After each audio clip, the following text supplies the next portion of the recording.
दाजु दाजु ए दाजु। हजुर भाइ। आज कस्तो नराम्रो खबर सुन्नु पर्यो दाजु। के भयो र भाइ? हामीसँगै ड्युटी गर्ने नेपाली दाइको त प्राण गएछ नि।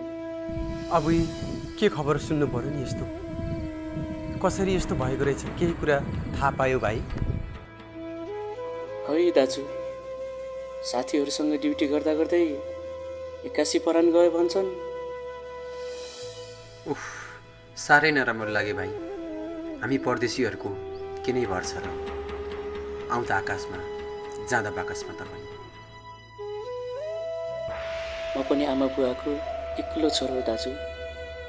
मलाई नि साह्रै टेन्सन लाग्छ दाजु। परदेशमै केही हुने पो कि? मेरो नि घर परिवार बालबच्चाहरू छन् भाइ। मलाई नि टेन्सन त लागिहाल्छ नि। ड्युटी जाने बेला भयो दाजु, जाम अब। बिचरा त्यो घर परिवारको हालत कस्तो भयो होला छोरा बाकसमा फर्किँदा।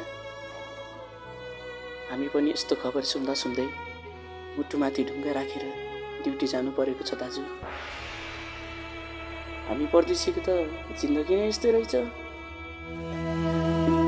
परदेशीको हुँदैन बार, हे बार फर्किने आस मात्र। के रहेछ र जिन्दगी भन्नु, हे बार एक मुठी सास मात्र।